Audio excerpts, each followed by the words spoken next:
Capítulo 2. A Caverna. 3 dias e 3 noites separaram os melhores guerreiros de Tales do Far Una, que estavam ansiosos ao ver as montanhas do mal e do desespero chegando cada vez mais perto. Turnos eram revezados para que sempre houvesse ao menos 3 deles na proa, para que não fossem surpreendidos. Em certa altura do Far Ari Bazu, o entorno da embarcação se encontrava mais calmo do que o normal. Os ventos que empurravam o barco rio acima agora estavam parados. Não se ouviam os pássaros e nem mesmo o rio fazia ruído. O líder da embarcação chegou à ponta da proa, com o olhar fixo no horizonte. Viu uma névoa descendo da montanha, como uma enxurrada, seguindo o curso do rio. A névoa se aproximou tão rápido que desde o primeiro instante em que foi avistada, até o momento que alcançou o barco, deu tempo apenas para o líder voltar-se ao centro da embarcação, onde os demais guerreiros estavam, e gritar: "Preparem-se para o ataque!" Em segundos, a tripulação estava armada, posicionada no convés. Todos estavam com espadas, machados, lanças, maças em mãos. Silêncio era profundo.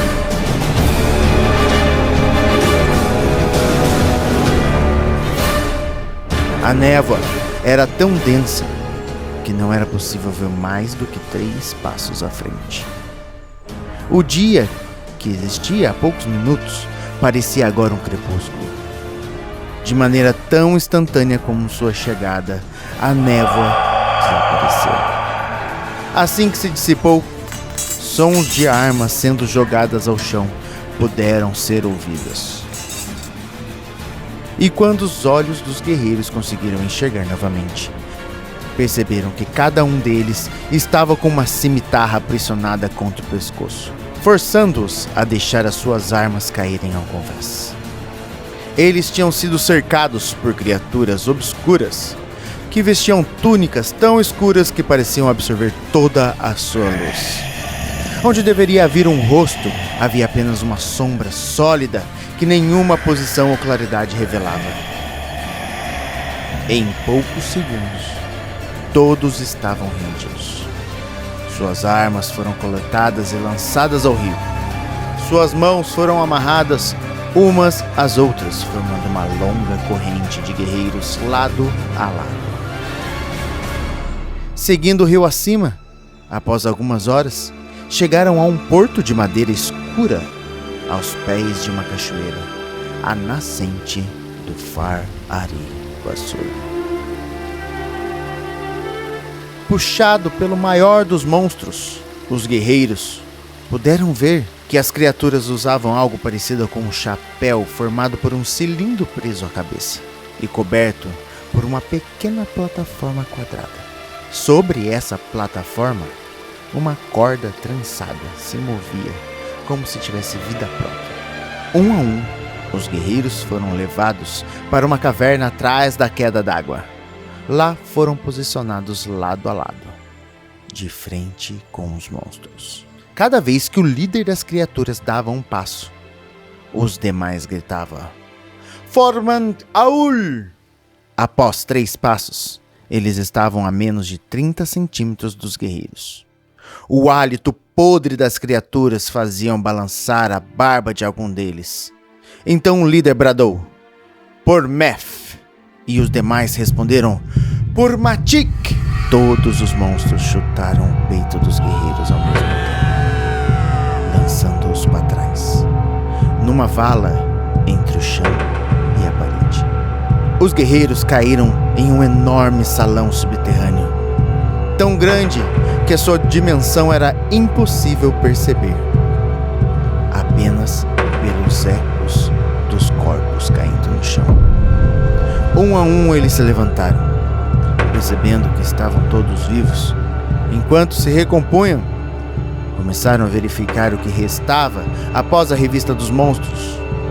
Sobrou uma vela, uma pederneira, uma faca de bolso, uma pena de escrita e, escondido na bota de um dos guerreiros, o diário de Palat Aum. O líder pediu para que todos ficassem juntos. Poderiam haver armadilhas, buracos ou perigos desconhecidos. Ao folhear o diário, um dos guerreiros encontrou uma página intitulada A Caverna. Haviam contas matemáticas, uma malha quadriculada com letras no topo e números nas laterais, além de anotações. Logo perceberam que, no chão, havia uma marca cravada na pedra, M13. Olhando para o papel, a mesma coordenada inicial que estava anotada na malha. Neste papel quadriculado do diário, as letras A a Z estavam na horizontal e os números de 1 a 50 na vertical. No ponto exato onde M e 13 se cruzavam, havia um ponto vermelho. Na lateral direita do papel estavam escritas as instruções. Compare as listas e as coordenadas aparecerão. Teresa é uma rosa que sopra aos 4 cantos da terra. Se igual, L. Se maior, O. Se menor, S. Se não pertence aos naturais, N. As listas se completam. Sem as duas, não há saída. Tem quem ande e tem quem vire.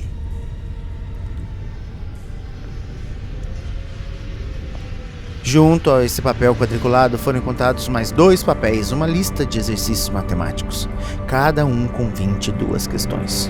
Um dos papéis estava marcado com o título de Passo a Passo e o outro Lado a Lado. Ambas precisavam ser resolvidas para se avançar. Enquanto 2 equipes diferentes trabalhavam nos cálculos, quando terminaram as listas, o líder reuniu a todos para decifrar este enigma. Discutiram longamente, até que um levantou a mão e disse: "E se o resultado das contas forem essas coordenadas?" O outro respondeu: "É claro, coordenadas. E a lista passo a passo deve indicar quantos passos. E o lado a lado deve indicar para que lado devemos ir." Todos concordaram. "Mas como saber qual é a direção?" perguntou o guerreiro. "Está óbvio, aos 4 cantos da terra, norte, sul, leste, oeste. Olha aí a tabela de Pallet A1. Se o resultado de lado fosse menor aqui do passo a passo, eles deveriam ir para o sul. Se for maior, para o oeste, e assim por diante, seguindo aquela tabela colocada anteriormente por Pallet A1.